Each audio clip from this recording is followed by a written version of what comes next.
Thousands of protesters are expected in Washington today in what's dubbed to be one of the largest anti-abortion demonstrations ever. It's called the March for Life movement, and it seeks to overturn the landmark case Roe versus Wade. That was the decision that legalized abortion in the United States. All these years later, still a polarizing issue in the country.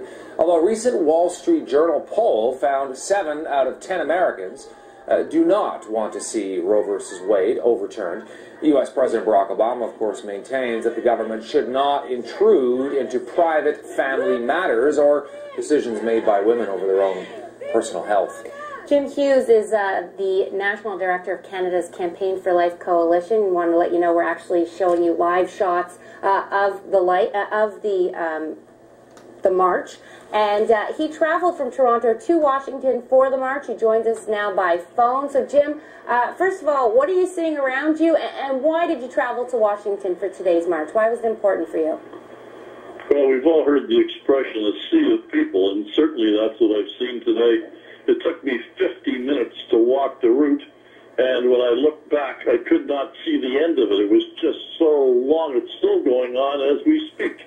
And it's absolutely marvelous.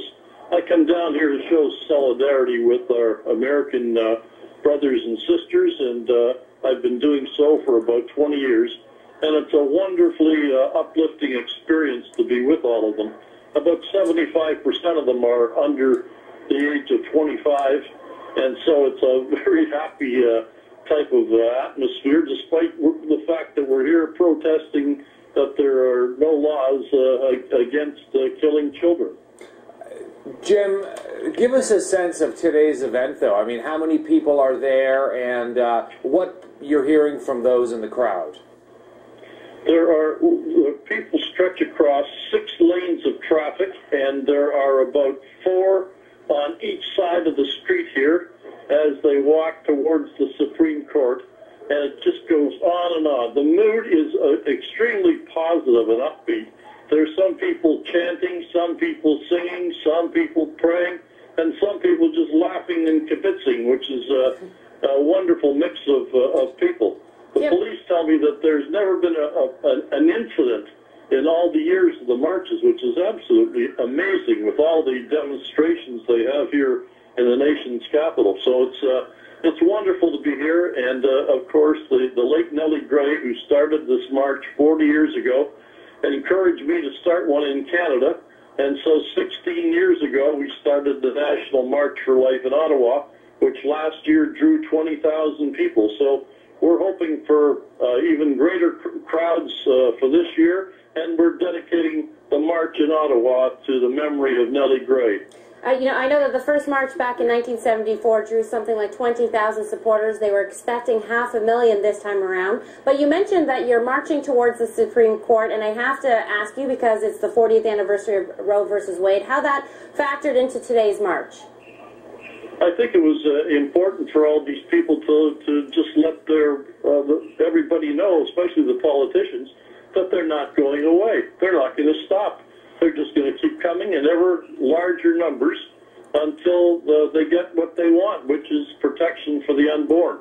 And as I said, they're a happy crowd in doing it, which is really surprising, especially when we see the demonstrations that have been held in Canada recently, where there's always an element of violence in there. This is just absolutely beautiful.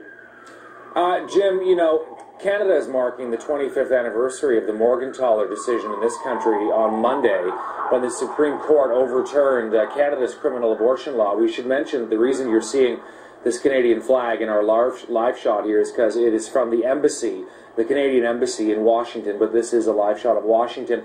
What does that hold for you, Jim, the significance of the Morgentaler decision in Canada and its anniversary? Well, I've been in the movement for 34 years, and I was in my office when the decision came down on January 28, 1988. There were lots of media there, and I had told them that I expected that something positive was going to happen.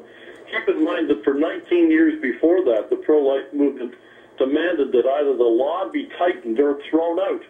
Now, when the Supreme Court threw it out, we were of mixed feelings. We were looking then to Parliament to enact new legislation, and there was only one feeble attempt by the Mulroney government to do so. So we continue to work at the grassroots to nominate pro-life people that will work to change the situation in Canada to once again protect the unborn. We're looking at visuals of protests through the years. You know, abortion has divided Americans and Canadians for decades now. Where does the conversation go from here? The interesting thing is, because of the advances in fetology and whatnot, 4D ultrasound and whatever, no longer can the other side say that it's only a blob of tissue or a collection of cells. If you tried to pull that in a high school in Canada today, the kids would laugh you right out the door because they know better. And I think as more and more people become educated to the reality of the child in the womb, well, they take a look at the demographics and the fact that we need all of these future taxpayers in order to keep up paying for all the social programs that we have. I think things will change. It's not going to change as fast as I had hoped, but I'm here for the duration too. Jim Hughes, National President of Campaign for Life Coalition, on the line from Washington, where a major protest, an anti-abortion protest, is going on in the U.S. Capitol. Thanks for your time, Jim. My pleasure. Thank you.